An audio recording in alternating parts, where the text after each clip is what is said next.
adá ọpẹ́ fún Ọlọ́run ọba Allah, ọba tó pa wá mọ́ tó sọ wá láti ìjẹjọ́ tó fi dòní. Nǹkan náà ni ọba tó pa wá lálẹ́ àná tó jí wa láàárọ̀ yìí padà. Adá ọpẹ́ fún ọ̀pọ̀lọpọ̀ ìkẹ́ àti ìgẹ̀ fún aṣíwájú ẹ̀dá Ànábì Muhammad sallallahu alayhi wa sallam, gbogbo ará ilé Ànábì, gbogbo àwọn tí wọ́n bá Ànábì lò gbà, gbogbo àwọn olùtẹ̀lé Ànábì Muhammad sallallahu alayhi wa sallam. Akí gbogbo ẹ̀yin bàbá wa, gbogbo ẹ̀yin màmá wa, gbogbo ẹ̀yin ẹ̀gbọ́n lọ́kùnrin àti lóbìnrin, gbogbo olólùfẹ́ wa ìsìláàmù pátápátá káàkiri ibi tọ́lọ́run bá ní kọ́wọ́ ọjà iléeṣẹ́ wa Premier FM 90.5 Nàìjíríà àbàdódé káàkiri àgbáyé. Akíwa kú àkọ́tún ètò tẹ́ ẹ ti ń retí, ètò gbogbo mùsùlùmí àgbáyé, ètò ẹwà Islam.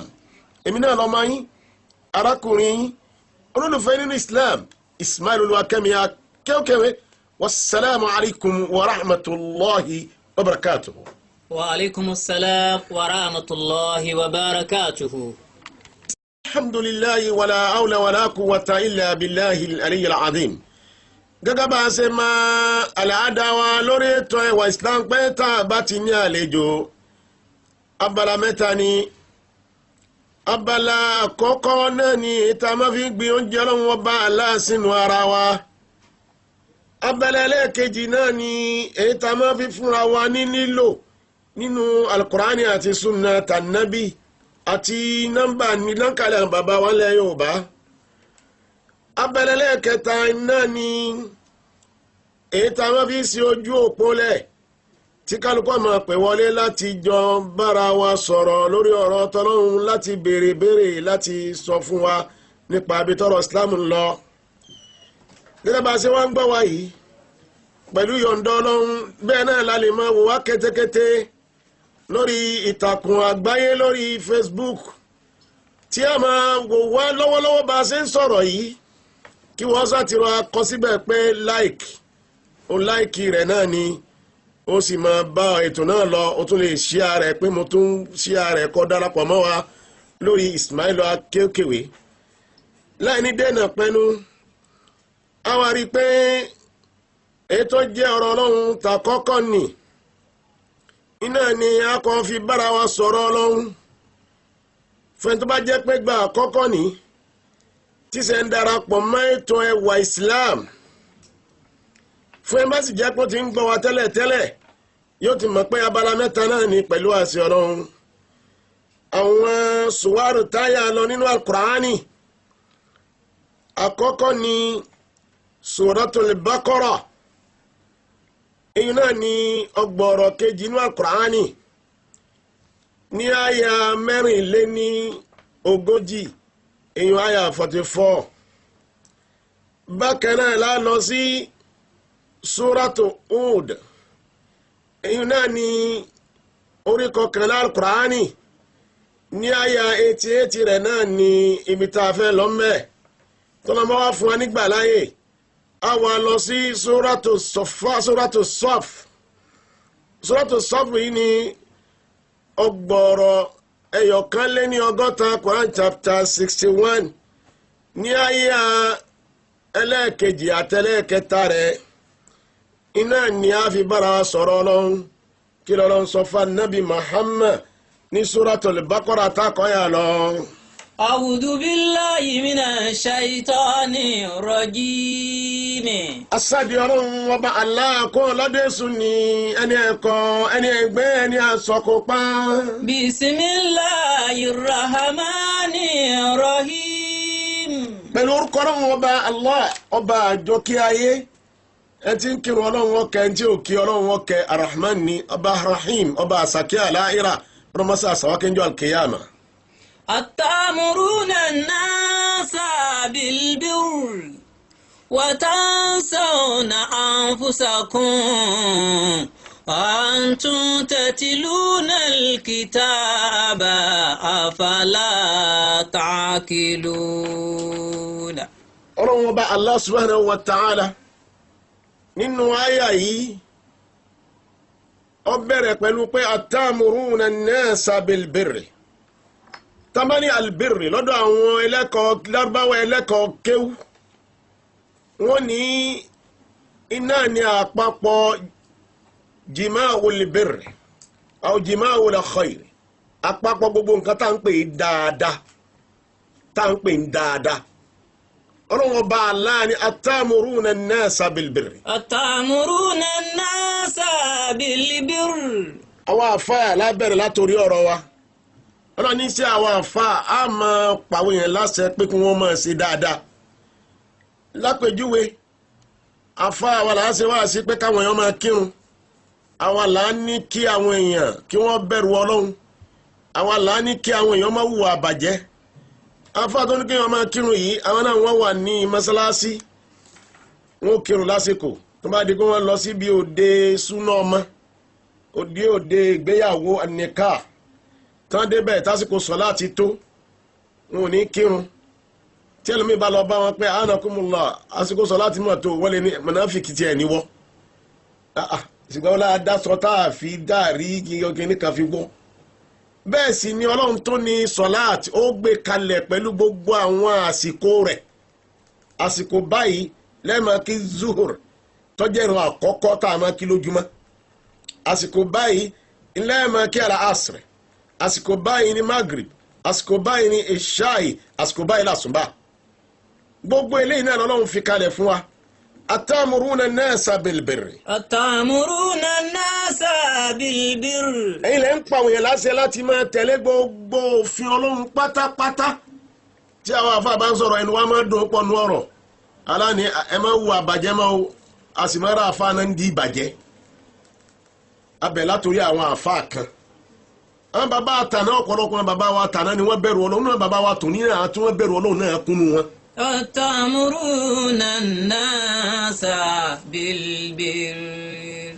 yàtọ̀ sí pé àwọn ń sọ fún pé àwọn tá a jẹ́ àfáà bẹ́ẹ̀ náà la rí àwọn tí wọ́n ń darí ìlú náà tí a náà máa gbé òfin kalẹ̀ pé òfin báyìí ẹ gbọ́dọ̀ máa tẹ̀lé o òfin tí èèyàn bá ti wá ń ṣe ní tí èèyàn ń pàṣẹ rẹ̀ pé òfin dandan ni ká ẹ máa tẹ̀lé tálàṣẹ náà ń parọ́ tí ń pariwo rẹ̀ bẹ́ẹ̀ aláṣẹ náà ni ọkọ̀ mú òfin tí ọkọ̀ máa tẹ̀lé ẹ wò ó ń gba yana Muhammad sallallahu alayhi wa sallam anabi sallam ó ní tọ́ ẹ pé ọmọ òun Fatima ló bá jalè tó gbé ẹyin látòrí ọmọ ẹ̀ ló ti bẹ̀rẹ̀ ó ní wọ́n gé ní ọwọ́ nínú ṣẹ̀ríà Islam tí èèyàn bá jalè tó bá gbé nǹkan wọ́n ó gé lọ́wọ́ ni wọ́n ó gé ọwọ́ ẹ̀ wọ́n mọ̀ pé ó jalè ni àwọn ọmọ Nàìjíríà míì tẹ́ pé àbáwọn ọmọ Áfíríkà míì àbáwọn lábáwá míì tẹ́ pé náà bá lọ lù sínú òfin ṣẹ̀ríà wọn ń lu Saudi àbí ń lu tí wọ́n ti ń lo Islam wọ́n máa gé wọn lọ́wọ́ ni torí pé òfin tọ́lọ́run ni wọ́n gbé kalẹ̀ bẹ́ẹ̀ nígbà tó adáyé Umar radiyallahu anhu tó jẹ́ amir mumini àkọ́kọ́ lórí ayé ọmọ rẹ̀ ọkùnrin kan ó ṣàṣe mọ́ṣe pẹ̀lú ọmọ obìnrin ọmọkùnrin Umar yóò tí ì fẹ́yàwó lọ́dún tá à ń sọ yìí ṣẹ̀ríà Islam dẹ̀ gbé kalẹ̀ pé tí èèyàn bá ti lè ṣàṣe mọ́ṣe láì tí ì fẹ́yàwó ọ̀daràn kí wọ́n nà ní bílálà 100 wọ́n tún wá mú kó ń lu wọn lọ fi sí ibi bí ọgbà ẹ̀wọ̀n kan fún dídí ọdún kan nínú ṣẹ̀ríà Islam ọmọ Umaru yìí ọ̀sàṣemáṣe yẹn Umaru tó jálásẹ̀ ńjọ́ náà lọ́hùn apàṣẹ wà ní fún gbogbo mùsùlùmí àgbáyé ńjọ́ náà lọ́hùn ó ní ọyá ẹ̀dá dọ̀bálẹ̀ ẹ máa fi ń blálà wọ́n á nà ń blálà wọ́n nà ńgbà tán nà dórí ẹyọ kan dín ní 199 ọmọ ìbá gbẹ́mí mi Umar bin Khattab radiyallahu anhu ó ní ẹ nàlẹ́yọ kan ó kù ó lè lọ àpàdé ìkẹ́ ọlọ́run kọ́lọ́ lè bá àgbà foríjì rẹ̀ Umar mànìyẹn radiyallahu anhu ẹwẹ̀ kọ́ tí ń bẹ lọ́dọ̀ àwọn tí wọ́n ń pàṣẹ dáadáa ta tún bá dáadáa lọ́dọ̀ wọn gbogbo ẹ̀ bá wá jẹ́ ọ̀gá iléeṣẹ́ tí wọ́n bá ti ń ṣe òfin àwọn náà gbọ́dọ̀ máa tẹ̀lé òfin tí wọ́n gbé kalẹ̀ orí kan òjòrí ìbí òjù bí bá a ṣe bí ẹrú náà la ṣe bọ́mọ ó sì wá máa jẹ́ pé ńgbà míì táwọn ọmọ aláṣẹ àwọn ọmọ alágbára tí wọ́n bá ṣẹ̀ tí ò sẹ́ni tí ó gbé wọn tí ò sófin kankan tí ó dè wọ́n irú báyọ̀ gbọ́dọ̀ máa ṣẹlẹ̀ láwùjọ tí ẹ̀ bá gbọ́dọ̀ Ọlọ́run yé ìní wàá lọ síbi ọ̀rọ̀ anábì Ṣuaibu tó lọ́ọ́ bá ní ká lè débẹ̀ láfi fi atamuruna an-nasa bil-birri. atamuruna an-nasa bil-birri wa tansawna anfusakum. Ànábì Muhammad sallallahu alayhi wa sallam ó ní al-ulama'u wal-umara isa fasadatil umma wa idha salahatil umma.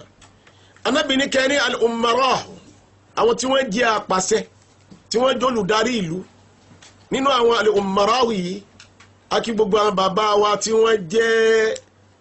wọ́n darí ìlú bí àwọn ọba ìlú akí wọn akí gbogbo àwọn tí wọ́n jẹ́ òbí ilẹ̀ Ìgbò akí àwọn emir nílẹ̀ Haúsá nínú àwọn umara ni wọ́n wà akí gbogbo àwọn gómìnà nínú àwọn umara ni wọ́n wà akí gbogbo àwọn mínísítà nínú àwọn umara ni wọ́n wà gbogbo àwọn sẹ́nitọ̀ nínú àwọn umara ni wọ́n wà àtàwọn ní house of rep nínú àwọn tí wọ́n jálàsẹ̀ ni wọ́n wà ẹ̀ńtọ́jọ́ olùdarí local government gan nínú olùdarí aláṣẹ ló náà wà al-umara wal-ulama àtàwọn àfà. Ànábì sallallahu alayhi wa sallam ó ní idha fasadatil umma àwọn àfà ni wọ́n máa gún àwọn aláṣẹ ń kẹsẹ́ pé ntọ́lọ́ ń sọ ni Ọlọ́run ní kẹrin báyìí táwọn àfọ́ àbá ti wá lè sòdodo tí wọ́n ti jẹ́ dodo wọn lè sòdodo mọ́ ìlú ọ̀dàrú ni Ànábì sàṣẹ́lá ló sọ bẹ́ẹ̀. wa iza salahatil umma tí àwọn àfọ́ àbá dúó déédé táwọn tí wọ́n ń pàṣẹ ìlú náà bá dúó déédé tí pé lórí tí wọ́n ń pa láṣẹ náà làwọn náà ń tẹ̀lé ìlú náà. tansawna anfusakum. wa tansawna anfusakum. àwọn táwọn ń pàṣẹ káwọn èèyàn máa ṣe dáadáa lùlù yìí tá à ń gbà wọn òfin kalẹ̀ tí à ń gbé kalẹ̀ pé òfin báyìí o ajá máa tẹ̀lé o. àwa iná la wá gbàgbé orí ẹ̀mí ara wa àwa iná la gbàgbé ara wa nígbà tí gbogbo wa náà tá à ń lùlù kọ́dà tá à ń káwọn lùlù kọ́ máa bàjẹ́ wọ́n ní wa tansawna anfusakum. wa tansawna anfusakum. wọ́n ní ẹ̀yin náà fúnra yín àwọn àfáà tá a máa ń ṣe wá sí pé ẹ bẹ̀rù Ọlọ́run ẹ má ṣe ṣìnà o òun náà wà á rí tí ó wà gbádá tí ó wà máa jọ torchlight ọjọ́ kan lálẹ́ ní ma lóhun kí obìnrin ẹ̀ka alẹ́ o mo á kí ń lé yín ni kí la máa ń wá káàkiri lálẹ́ nulẹ̀ ńlẹ̀ nínú súnà tàbí Muhammad gan sallallahu alayhi wa sallam. Ànábì ní ìgbà méjì kan wà tí ìwò lè lọ kíyàn. Ìgbà àkọ́kọ́ ni ìdájí àárọ̀ kùtùkùtù ìgbà ẹ̀kejì ní alẹ́ ńgbà tí ilẹ̀ bá ṣú lọ́ọ̀ka àdìsí àná Muhammad dáadáa ọwọ́ ń gbé torchlight káàkiri oṣù mọ̀pọ̀ ọkọ̀ rẹ ti travel wọ́n lọ wá kí ni kí lọ́ọ́ lọ kí fún ńgbà tẹ́ èyí sẹ́gbọ́n rẹ̀ tẹ́ èyí sàbúrò rẹ̀ ọwọ́ ń káwé káàkiri ládùúgbò. àwọn tá à ń pàṣẹ dáadáa yìí tá à ń pàṣẹ káwọn èèyàn máa ṣe nǹkan báyìí àná la gbọ́dọ̀ kúndùn ká máa ṣe. àwọn tá a bá jó lórí ìlú náà tá a bá ń pàṣẹ nǹkan báyìí àwọn náà la gbọ́dọ̀ máa tẹ̀lé torí àwọn náà a lọ Amẹ́ríkà ẹ̀rí bá Amẹ́ríkà ṣe rí iná bí òkì ń kú. omi ẹ̀rọ wọn ń ya yìn ọ̀nà wọn ọ̀dà ọ̀yọ̀kùlẹ̀lẹ̀ àwọn ọmọ wọn ń kàwé kò sí pé bóyá ẹnìkan ń daṣẹ́lẹ̀ nítorí wọ́n lè fa táwọn ọ̀dọ́ ọba fi ríṣẹ́ ẹjẹ́ àwòrú orílẹ̀-èdè Saudi Arabia lápèjúwe tọ́pọ̀ ọ̀gọ̀yàn ni máa ń lọ hajj mẹ́ lọ́dọọdún wọ́n pa kan ní lókà ń bẹ̀ tán jẹ́ lókà náà máa ń pè wọ́n wọ́n tán jẹ́ lókà wọn yìí tí wọ́n bá dọ́dọ̀ wọn ẹ rí i pé ẹlòmíì jáde yunifásitì lápèjúwe tí ò tí ì ríṣẹ́ ìjọba Saudi ọmọ fún ní owó tí ò fi ríṣẹ́ àwọn tí wọ́n jẹ́ àwọn tọ́lọ́ ń ṣẹ́gi ọ̀là fún jẹ́ ajé fún àwọn náà máa fún ẹ lówó àwọn bí àwọn ẹgbẹ́ tọ́lọ́ ní káwọn kan kóra wọn jọ tí wọ́n ń dá sí dáadáa nínú ìlú àwọn náà máa fún ẹ lówó káwá wo gbogbo àwọn nǹkan wọ̀nyí tí àwọn yẹn ń ṣe ọ̀dọ́ wo nú àwọn ọ̀dọ́ ilẹ̀ lágbáwá yẹn náà sọ pé òun fẹ́ gbé sùnmọ̀ ní ọ̀dọ́ wo ni wọ́n sọ pé ọya ẹ kó bọ̀ fún ọya kọ́ máa dàlúrú torí pé ó ń rí tó wù ú jẹ ó ń rí aṣọ tó wù ú wọ̀ ó ń rómi tó mú ú mu ó ń rí mọ́tò tó wù ú ó ń rí gbé jáde gbogbo náà la lọ káàkiri àgbáyé náà rí bí àwọn àgbáyé yòókù ṣe rí kódà ní irú àwọn kọ́ńtírì kan wà ní Áfíríkà wa yìí bí orílẹ̀-èdè Ghana tí náà wọn fún ọdún mẹ́wàá tí wọ́n àjọ̀dún pé iná àwọn òkú fọ́dún mẹ́wàá tí wọ́n lè máa àjọ̀dún pé iná àwọn òkú fọ́dún mẹ́wàá irú àwa iná táwa Nàìjíríà náà yẹ ká tiẹ̀ ṣe jù bẹ́ẹ̀ lọ torí pé Ọlọ́run ṣàánú wa jù wọn lọ أتأمرون الناس بالبر وتنسون أنفسكم وتنسون أنفسكم وأنتم تتلون الكتاب وأنتم تتلون الكتاب أفلا تعقلون أفلا تأكلون أفلا تعقلون وأنتم تتلون الكتاب وإن لين كاوي إكاتيا أتي بوي تẹ́ gbà gan ẹ̀gbá Nàìjíríà abroad lẹ ti lọ gbà bẹ́ẹ̀ ṣe wà ń bẹ̀rẹ̀ iná yẹn ọ̀sẹ̀ dúrí ẹ̀ka àwọn mi kan bẹ ní mo nígbà tí mo lọ sí United Arab Emirates mo láwọn èèmọ̀ kan bẹ tó bá wọ inú airport wọn tó bá nawọ́ sókè magnet ni wọ́n ṣe àwọn omi wọn bẹ o ní láti ṣe sí tap yẹn bá láti nawọ́ sí báyìí omi ọmọ yọ tó bá gbórí sí omi ọmọ yọ tó bá nẹsẹ̀ sí omi ọmọ yọ ọ wà rò pé àbálìjẹ́nà tán sọ lọ wáyé ni àlìjẹ́nà ayé bẹ́ẹ̀ kí àlìjẹ́nà sì dájẹ́ léyìí lọ tí irun tó lọ ń fáwọn lórílẹ̀‐èdè yìí tó bá ju tó fún wọn lọ kí ló dà fi lè lóde tí wàá ṣe tí ó dájú tí wọn lọ. وتنسون أنفسكم وأنتم تتلون الكتاب أفلا تعقلون. ọlọ́run ni ẹjẹ́ àṣẹ làákàyè o ọlọ́run wa tó sọ fún anábì Shuaib aleyhi salatu wa salam kí ló sọ fún anábì Shuaib. قال يا قوم أرأيتم إن كنت على بينات من ربي ورزقني منه رزقا حسنا. sẹ́rí anábì Shuaib aleyhi salatu wa salam nínú àwọn anábì ọlọ́run tí ó lówó lọ́tọ́ pọ̀ jùlọ wà tó máa fowó ròyìn anábì ọlọ́run ni á fowó ròyìn anábì Shuaib tó rò náà lówó lọ́wọ́ aleyhi salatu ṣùgbọ́n kò ní tó anábì Sulaimana lọ́wọ́ ni aleyhi salatu wa salam. Ṣuaibu náà ní owó ó ní owó yìí pọ̀ nípa gbogbo yìí wá pọ̀ ó wá máa jẹun tí máa ń ṣàánú gbogbo àwọn tálíkà ní máa ń ṣàánú wọn máa kọ́ fi ọ̀rọ̀ anábì Ṣuaibu gbin ọ̀rọ̀ Ọlọ́run sínú gbogbo àtọ́nà ń ṣẹ́gi ọ̀là fún ká má jẹun tí máa dájú mọ́ ọ̀dájú ọ̀dá ọ̀pọ̀lọpọ̀ àwọn èèyàn ní rìn inú ebi ọ̀pọ̀lọpọ̀ àwọn èèyàn ní àárẹ̀ kékeré ṣe wọ́n tí òrówó tó fi tọ́jú ààrẹ tó fi lọ àkíyàmọ̀ ọ̀pọ̀lọpọ̀ àwọn arúgbó ń bẹ tí wọ́n ń wò pa àwọn ọmọ àwọn tí wọ́n máa tọ́jú àwọn táwọn ọmọ yìí ò níṣẹ́ gidi kankan lọ́tọ́ fi lè tọ́jú wọn táwọn arúgbó ò sì gbádùn ara wọn arúgbó míì iṣẹ́ tó ti ṣe láìmọye ọdún ní tó ń kó fún àwọn ọmọ tí wọ́n jáde ilé ẹ̀kọ́ tẹ́ wọ́n máa wá náwó fún tí wọ́n máa gbà nǹkan lọ́wọ́ rẹ̀ mọ́ ibi tí mo fẹ́ lọ lórí ọ̀rọ̀ anábì Shuaib àárín ibi tó bá mi lọ́nbẹ̀ ní eléyìí tọ́lọ́ ń sọ fún tí ń sọ fáwọn èèyàn pé kí ni. قال يا قوم. ibẹ̀ ńkọ́ ya qaumi kọ́. قالوا يا شعيب صلواتك. naam mi gbọ́ ibi tó ti bẹ̀rẹ̀ wa ma uridu an ukhalifakum. wa ma uridu an ukhalifakum illa ma anhaakum anhu. bí mo fẹ́ lọ ibi tọ́rọ̀ kókó ọ̀rọ̀ wà gẹ́gẹ́ nìyẹn. wa ma uridu an ukhalifakum illa ma anhaakum anhu. Ànábì Ṣuaibu alayhi salatu wa salam ó pa àwọn èèyàn rẹ̀ jọ ó wá ń bá wọn sọ̀rọ̀ bó ṣe lówó tó èèyàn mi ìfẹ́ yapa nípa ẹni tí mò ń kọ́ fún yín pé kẹ́ mọ́ máa ṣe èmi náà gbọ́dọ̀ ṣe yapa lórí rẹ̀ ń gbọ́dọ̀ takò yín lórí tí mo pa láṣẹ èmi náà gbọ́dọ̀ máa tẹ̀lé tí mò ń pa láṣẹ ni ń gbọ́dọ̀ sórí kunkun. wa ma uridu an ukhalifakum illa ma anhaakum anhu. èyí tèmi náà ń kọ́ fún yín ṣe tọ́lọ́ ní kí n máa sọ fún yín gẹ́gẹ́ bí àtàjà àfa lónìí tájà rólé àwọn ànábì ọlọ́run tánábì sọ bẹ́ẹ̀ al-ulama warasatul anbiya tí gbogbo àwọn ọba ìlú tí wọ́n já láṣẹ táwọn gómìnà ìlú tí wọ́n já láṣẹ tí pírẹsidẹ́ǹtì ìlú já láṣẹ nítorí náà bá ti ń pa láṣẹ fáwọn èèyàn àwọn náà gbọ́dọ̀ máa yapa lórí tí wọ́n ń sọ fáwọn èèyàn pé wọ́n máa ṣe máa naam. wa ma uridu an ukhalifakum illa ma anhaakum anhu in uridu illa al-islama istata'tu. Ntí mo ń fẹ́ ní pé illa uridu al-islam mo fẹ́ ṣàtúnṣe lórí ayé ni mo ń fẹ́ change ni islam tí Ànábì Ṣuaibu ń sọ yìí mo fẹ́ kí gbogbo àwa tá à ń ṣe darí ìlú lónìí àtàwọn tá a já àfa ká máa ṣe ó ní mo wá ṣàtúnṣe islahu láti ṣàtúnṣe lórílẹ̀ ayé pé ká má ṣe ìwà àbàjẹ́ o ká má jẹ́ tí wọ́n máa dàlúrú o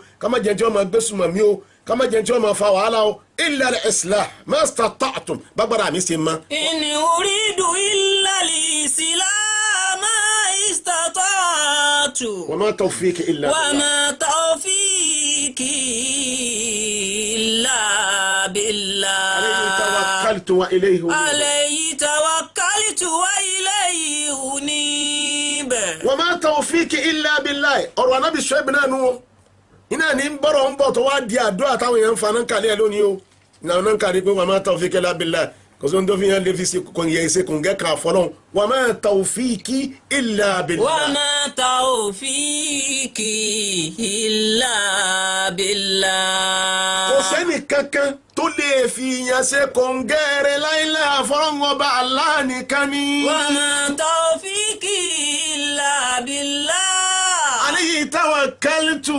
alayhi tawakkaltu wa ilayhi unib. alayhi tawakkaltu ọlọ́run ọba Allah ni mo gbójúlé mo gbọ́kànlé ọ̀nà mo gbáralé wa ilayhi unibu ọ̀nà mo gbójúlé tawakkaltu ọ̀nà mo gbẹ́kẹ̀lé ọ̀nà mo bá dúró ẹni tí n bá bọ́lọ̀ ọba dúró ayé yẹn lu ẹ yóò da ṣùgbọ́n ẹ̀rú lè máa àti bọ́lọ̀ dúró lágbára gan àti rí àrànṣe rẹ̀ Allahu akbar kò pẹ́ rárá ká bọ́lọ̀ dúró wọn yóò máa wò pé gbọmọ afẹ́ bọ́lọ̀ dúró di ṣùgbọ́n tó bá ti bá dúró àrànṣe rẹ̀ ń bọ̀ náà nìyẹn ọlọ́mọṣà sàrànṣe ẹ̀ fún wa kọlùkì.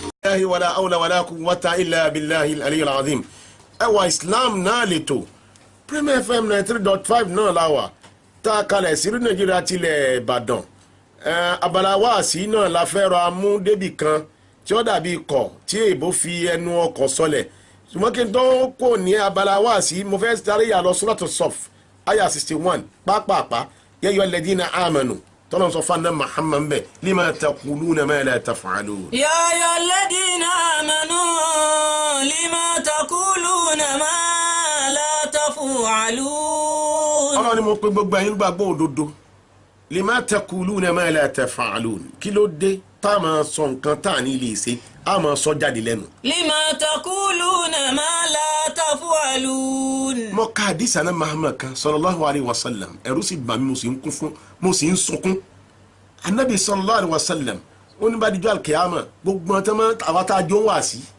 àti gbogbo sọ̀rọ̀sọ̀rọ̀ àti gbogbo tó máa dáyà lẹ́kọ̀ọ́ tí wọ́n máa pàwọn yẹn láṣẹ pé ẹsẹ̀ báyìí tí wọ́n gan wà á tẹ̀lé wọn ni wọ́n wọná ọlọ́mọdé á wọná o àfi ká túnra wá sí o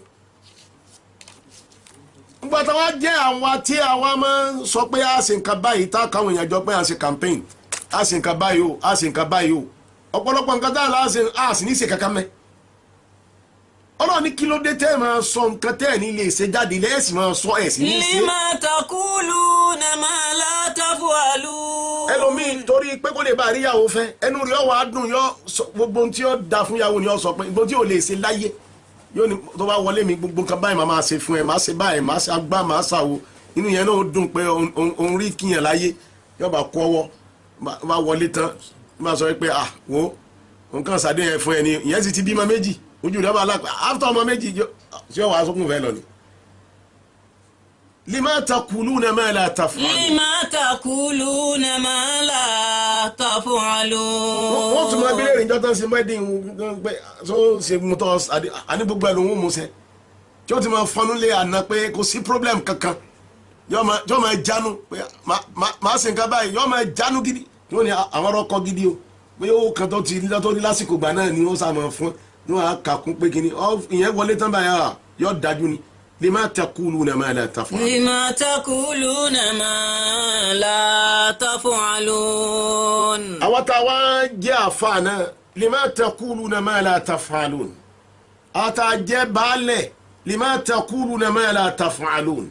àwọn tá a jẹ́ àwọn olùdarí bí àwọn gómìnà ọlọ́run ní kí ló dé tá a máa sọ tá a ní lè ṣe jáde tá a sọ fáwọn èèyàn pé a ṣe báyìí a ṣe báyìí a ṣe gbá a ṣàwò tá a wá padà sí nǹkan mọ́ lima taquluna ma la taf'alun. lima taquluna ma la taf'alun. kabra makta inda عند الله أن تقولوا ما لا تفعلون. كبر مقتا عند الله أن تقولوا ما لا تفعلون. ọlọ́ni ẹ̀ṣẹ̀ ńlá ló jẹ́ fún yín, ẹ̀ṣẹ̀ كبر ńlá ni مقتا kìí ṣẹ̀ṣẹ̀ kékeré lọ́dọ̀ Ọlọ́run ọba tó ní عند wá, lọ́dọ̀ Ọlọ́run tó ní wá. الله أن تقولوا ما لا تفعلون. káwọn máa sọ ń tà nílé ṣe jáde lẹ́nu ká máa ní àṣegbá ṣàwọ́ sókè bá sásùn tá a wá sí gbogbo nǹkan ní ìmọ̀ tá a wá dájú àwọn èèyàn wa tá a wá bẹ̀rẹ̀ sí fìyà jẹ wọn tá a wá rò pé bọ́yọ̀ Ọlọ́run ọba ó rí wa gbogbo ẹ̀ lọ́wọ́ alákọọ́lẹ̀ làfáàná fi wá ní pé láǹtàní hàn.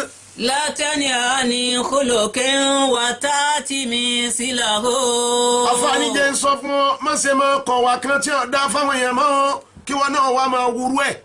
ìwọ ló ń pàṣẹ ẹ ṣe dáadáa, ìwọ la bá wa lọ́wọ́ rẹ̀, ìwọ ló ń kà pé àwọn èèyàn kò bí ìwà àbàjẹ́, ìwọ gan náà ló dídùn bí ìwà àbàjẹ́. أروا عليك إذا فعلت عظيم. أروا عليك إذا فعلت عظيم. àrùn àlèkà àlébù ńlá ló jẹ́ fún ọ, ìwọ gan fúnra rẹ̀ àlébù ńlá ló jẹ́ fún ọ. ìzá fa'alta azim tó bá ń ṣe léyìn nǹkan tó ga jù tó burú jù wájú ọba tó ní ọ ni. وابدأ بنفسك فهنأ غايها. ìwọ tó ń pàṣẹ dáadáa fún yẹn kó máa ṣe, ìwọ tó ń kọ̀ wá bàjẹ́ fún yẹn pé kó máa wù mọ́, ìwọ ni ó bẹ̀rẹ̀ látòrí ara rẹ, ìwọ ni ó fira rẹ ṣe role model táyọ̀ máa wò pé ọ̀gá wa yìí role model mọ̀ ni o, aṣáájú wa yìí role model mọ̀ ni o, àfáà wa yìí role model mọ̀ ni o, gómìnà wa yìí role model mọ̀ ni o, president wa yìí role model mọ̀ ni o, commissioner wa yìí role model mọ̀ ni o, senator wa yìí role model mọ̀ ni o. wọ́n gan ni kò jẹ́ wabda binafsika. وابدأ بنفسك فهنأ غايها. ìwọ ló jẹ́ tí àwọn èèyàn máa wọ̀ láwọn kan ṣe tí ó jẹ́ standard tí ó jẹ́ tó máa ṣe àti ọ̀nà sókè. فإن تأتي عنه فأنت حكيم. tó bá fi lè ṣe léyìí tá à ń sọ yìí, ọ̀jọ̀gbọ́n ni ó ná àwọn tí wọ́n kọ́lẹ̀ pé eléyìí ọ̀jọ̀gbọ́n ni ó lóye onílàákàyè púpọ̀. فهناك يقبلهن وذات ويقتدي. ọmọ ìpè ńgbà tó bá dé ọ̀dọ̀ àwọn èèyàn tí wọ́n ń rí ọ bó ṣe ń sọ̀rọ̀ ayé ọgbà tiẹ̀ wọ́n gba wá sí rẹ tó bá ń campaign fún wọn pé wọ́n ṣe bá wọ́n sa àwọn ńgbà tó ṣe dáadáa tẹ́lẹ̀ rí wọ́n mọ̀ túmọ̀ pé òní táwọn jẹ torí pé wáyé tari àwọn yóò máa kọ̀ sí wọn náà. ibi lónìí nílẹ̀ Yorùbá àwọn yóò máa dákọ̀ pé bàbá wa Awólọ́wọ̀, nílẹ̀ Haúsá wọn ní bàbá wa Sàdánà Sókótó, wọ́n mọ̀ sọ pé àwọn Aminu Kano, nílẹ̀ Ìgbò wọn ní àwọn bàbá wa Anthony Enahoro. ibi ńgbà tán sí dáadáa ní kálukú fi wọ́n yàn gàn pé kìnnì kan mo fẹ́ já west, mo fẹ́ jẹ́ kìnnì kan east, mo fẹ́ jẹ́ gbá, mo fẹ́ já o.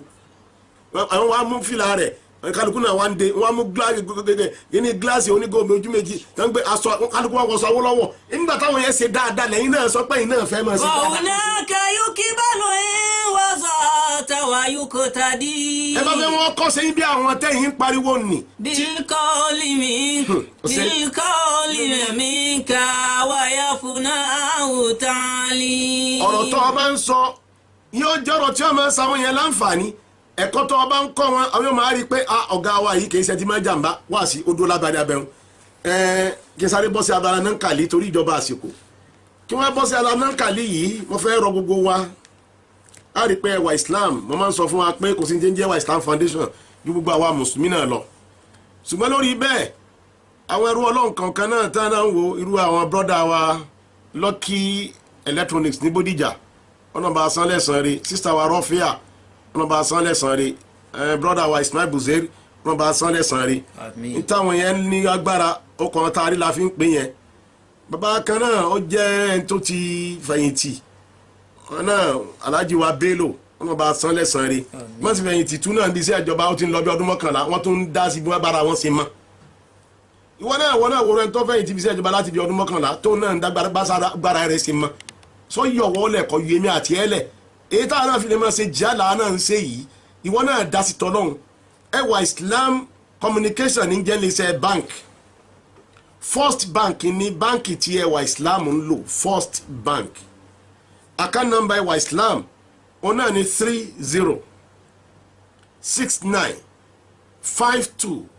3069524326 3069524326 ọ̀dà ká máa mú nankali ìlọlé lónìí.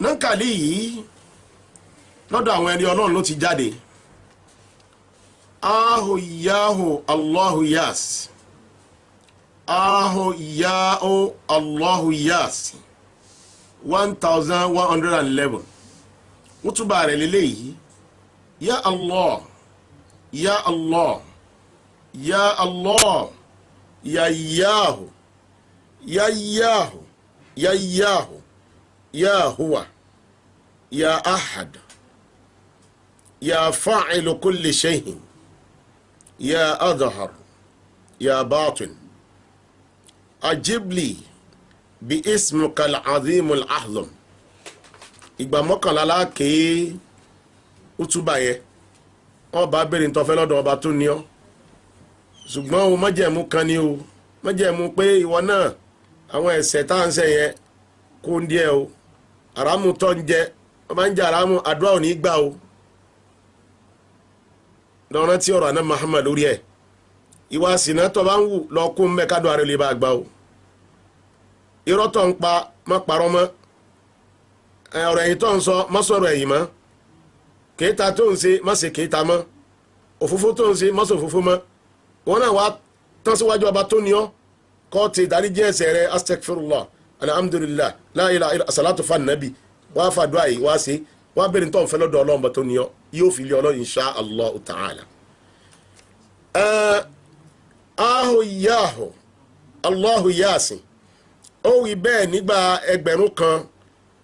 1,111 1111 alẹ́kútùbà rẹ̀ lélẹ́yìí ya Allah ya Allah ya Allah ya yahu ya yahu yahu ya huwa ya ahad ya fa'ilu kulli shay'in ya fa'ilu kulli shay'in ya azhar ya batin ajibli bi ismika al-azim al-a'zam nígbà mọ́kànlá ọlọ́wọ́ dẹ̀ sí tàà ń fẹ́ fún wa ní insha Allah ojú òkú ọ wà ń sísí báyìí orí aago tẹ́pẹ̀ sí láàárọ̀ tòní aago lè ṣe wá hàn yín ni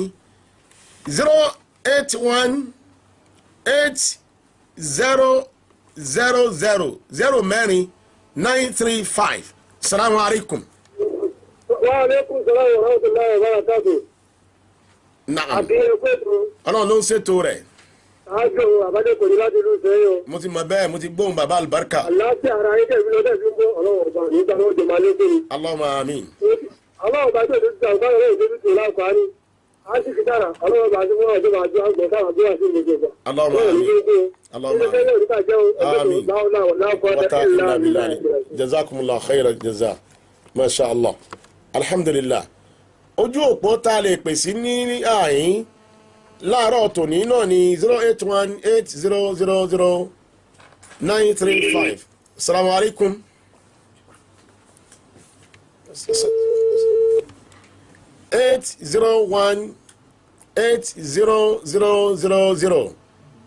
80180000935. Assalamu alaikum. Wa alaikum assalam wa rahmatullahi wa barakatuh. Amina. Allahumma amin. Kí ló kọ́ yín láti bolẹ̀ tí ń pè? Láti ṣáṣá. Jazakumullahu khaira jaza. Ẹ ṣé o. Ọlọ́run nífẹ̀ẹ́ yín. Ẹwà Islam Communication ní jẹ́ iléeṣẹ́ bank. Account number ẹwà Islam ní 3069524326. First Bank ni. Assalamu alaikum. Wa alaikum salam wa rahmatullahi wa barakatuh. Kí ló kọ́ wa láti bolẹ̀ tí ń pè? Láti Mọ́kọ́lá area. Kí ló kọ́ wa? Àfà Abdulhafiz Hafiz. Àfà Abdulhafiz naam. Bẹ́ẹ̀ni láti Mọ́kọ́lá. Láti Mọ́kọ́lá naam. Kí lẹ nífẹ̀ẹ́ wa Islam? Kékeré náà ni pé kí Ọlọ́run sálẹ̀ fún dáadáa o. Amina ya Allah. Ilé ìfẹ́yìn ò ní jóná o. Amin amin jazakumullahu Inú ò ní khair. lọ́lẹ̀ o. Amin Àtàwọn gbà lóṣù àbá àti ìfẹ́ o. amin. Ọ̀dà jazakumullahu khairan. Kámọ́ dènà pẹ́nu. Bóyá àti ẹ̀rí lára àwọn tí wọ́n ń gbẹ́tọ̀ ẹ̀wà Islam tó o pé lórúkọ bàbá òun fẹ́ fi máa gbaládá àbí lórúkọ màmá òun fẹ́ fi máa gbaládá àbí lórúkọ òun gángan fúnra rẹ̀ òun fẹ́ fi máa gbaládá. Assalamu alaikum. Àríkù Sámdúlá Rọ́gàtò. kí ló kọ wa láti bó la ti ń pè. Láti apẹtẹ orúkọ tèmi ní Adémọ́lá Ṣítù. Adémọ́lá Ṣítù. Gbogbo ayé máa láǹfà alágbo. afa alágbo masha allah. naam. Àníkàtí ni o. jazakumullah khairan. Kú gbìyànjú o, Ọlọ́run san wálẹ̀ tán dáadáa. Allahumma amin. Ọlọ́run ní fi yín sílẹ̀ o. Amin ya Allah. Àdúrà ó mọ̀ gbà o. Amin, amin, amin. Ẹ ṣé bàbá. Jazakumullah khairan. Gbogbo àwọn tí wọ́n ń wò wá kétékété lórí Facebook akíyín a lè dákọ yín nítorí ìjọba àsìkò ọ̀pọ̀ ni wọ́n ti ń wò wá lórí ìtàkùn àgbáyé ẹ bá tún kúrò lórí ibi ẹ tún lè lọ sórí YouTube èyí tá a ṣe lọ́sẹ̀ tó lọ ó ti wà ń bẹ̀ tòní náà láìpẹ́ yóò wà ń bẹ̀. Salamu alaikum. Kí ló kọ wa láti bó la ti ń pè ẹ̀ ló à ń da yín lóhùn à ń lò Salamu alaikum. Kí ló kọ wa láti bó la ti ń pè. Látọ̀yọ́ naam kí lẹ́ni fẹ́ wá Islam ẹ fẹ́ gbé program fún sísẹ́jú mẹ́rùn la fẹ́ gbé nàbí sísẹ́jú mẹ́wàá. Alákìrí náà ni. Jazakumullah khairan alọ́ba wa kí. Bí wọ́n wá pẹ̀lú ọlọ́run ní fi yín lẹ́ńdà kọ̀ọ̀kan. Àmì bẹ́ẹ̀ ti ẹ̀dá kọ ara yín. Ìwọ̀n náà ní jẹ́gbà o. Àmì bẹ́ẹ̀ ti ẹ̀dá kọ yín. Ọlọ́run ni o astaghfirullah. Naam látọ̀ ẹ bá gbé bàbá aláàfin. Salamu alaikum. Salamu alaikum. Bí mo ṣe ń sọ bọ̀ bákan náà ni ẹwà Islam ó ní madrasa èyí tó jẹ́ pé salamu alaikum. Hello salamu alaikum. Hello à ń dá yín lò à ń lò salamu alaikum. Àwọn alaikum salam wa barakatuh. Kí ló kọ wa láti bó la ti ń pè. Ádámù láti Ṣàgbẹ́. Láti Ṣàgbẹ́ naam. Naam. Mo ń dá yín lò à ń dá yín lò à ń gbọ́. Àfẹ́sẹ̀ òfin pé Olúwa máa bá yín ṣe ohun gbogbo. Allahumma àmín o. Ọlọ́run tuntun yín sílẹ̀ yóò máa kọ́ yín. Àmín adúlọ̀ bá wà láàárọ̀ yà dúpẹ́. Adúpẹ́ jazakumullah khairan. Àní kó tó di pa parí ètò mo fẹ́ kẹ́nìkan tí ó pè wọlé pé ọ̀dà ẹwà Islam èmi gbé ìṣẹ́jú mẹ́wàá èmi gbé 15 àbíkẹ́ tí ẹ pè mí lẹ́yìn ètò sórí aago tẹwà Islam gangan orí aago ẹwà Islam náà ní 08024204498 08024204498. Salamu alaikum. Kí ló kọ wa láti bó la ti ń pè. Látọ̀mí àdìo masha Allah.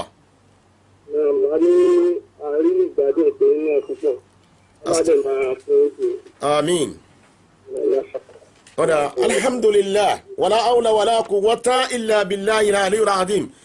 Àtàbá fẹ́ pè ẹjẹ́ apá kékèwé lẹ́yìn ètò sórí aago 08024204498.